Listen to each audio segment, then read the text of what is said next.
Fala galera, eu sou Yuri Costa e esse é o Ponte do Reino, e às terças tá rolando review e comentários sobre cada um dos episódios da primeira temporada de The Chosen. E hoje estamos no episódio 6, Compaixão Indescritível, e o episódio já começa mostrando como um leproso era tratado na época de Jesus.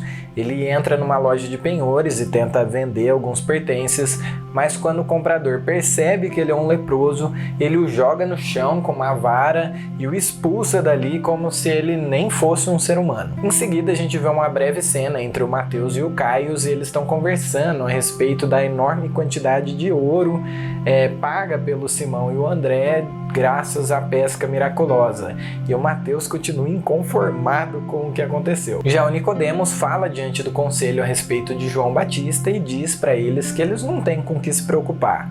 E o Shemuel começa a ter uma treta então com o Nicodemos, porque ele não concorda com essa postura do Nicodemos de jeito nenhum, diante dos insultos que João fez para os fariseus. Já na viagem de volta de Caná, Jesus e os seus discípulos estão acampados, e Jesus fala umas coisas bem legais sobre família para Simão, e o orienta a voltar mais cedo para casa, em Cafarnaum, e cuidar da sua família, enquanto ele mesmo ia cuidar da sua mãe, escoltando ela de volta para Nazaré. E mais uma vez a gente vê o Mateus indo diante do Quintus delatar toda aquela situação, e o Quintus acha que o Mateus é só ingênuo e que ele não viu algum tipo de truque, mas o Mateus afirma categoricamente que alguma coisa sobrenatural aconteceu ali. Então mais uma vez a cena volta para Jesus, e agora ele já está de volta com seus discípulos a caminho de Cafarnaum, e ele encontra pelo caminho com uma mulher egípcia que está colhendo algumas flores e troca algumas palavras com ela em egípcio.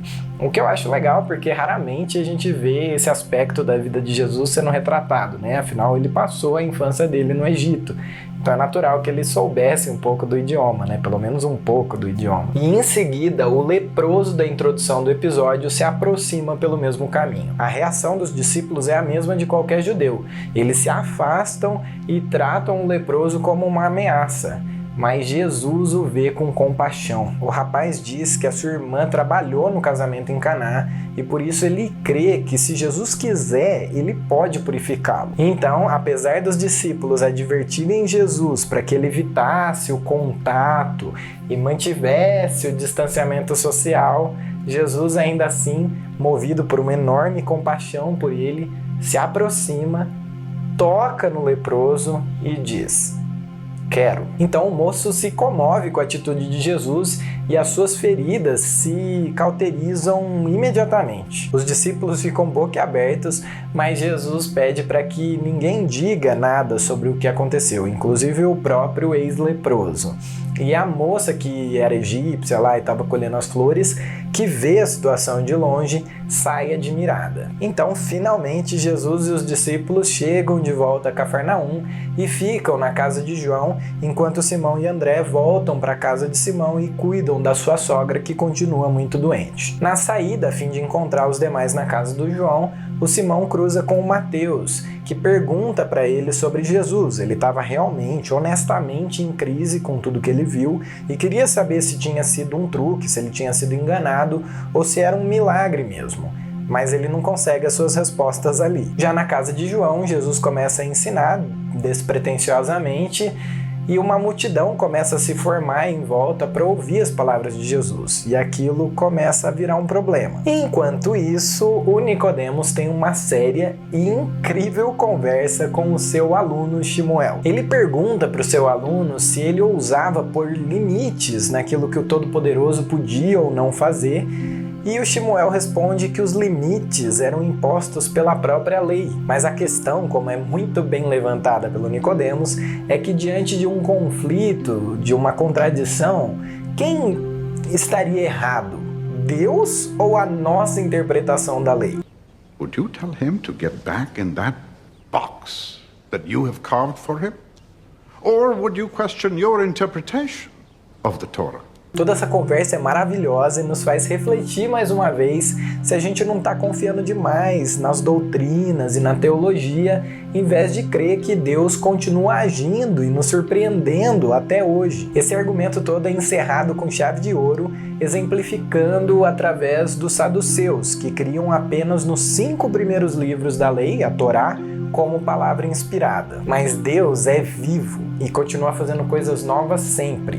Ele continuou fazendo coisas novas depois da Torá, ele continuou fazendo coisas novas durante a época de Jesus, ele continua fazendo coisas novas até hoje. Por fim, alguém chega para alertá-lo sobre uma aglomeração que está rolando em volta de alguém qualquer que está ensinando no meio de uma casa lá em Cafarnaum, e eles resolvem sair para investigar. Quando a cena volta para os ensinos de Jesus, é possível pegar uma conversa em andamento em que Jesus está defendendo que as pessoas não são punidas com catástrofes por causa dos seus erros, que na verdade todas as pessoas precisam se arrepender e que não é assim que Deus age. E aí vai ficando cada vez mais tumultuado, porque tem a multidão, aí tem os romanos que chegam para dispersar a multidão, aí tem os fariseus que estão chegando para verificar quem é que está ensinando, tem o Mateus que chega querendo observar aquele que realizou o milagre, tem as crianças do episódio 3 que aparecem de novo aqui também observando um Jesus que elas já conheciam,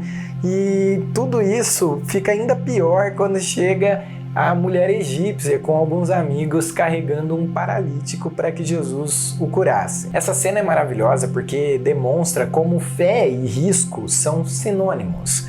A mulher demonstra a fé dela se arriscando, indo até o telhado, interrompendo o discurso de Jesus, o ensino dele para a multidão, quebrando o telhado de um homem que ela nem conhecia e descendo um paralítico no meio de toda aquela situação para que ele fosse curado por Jesus.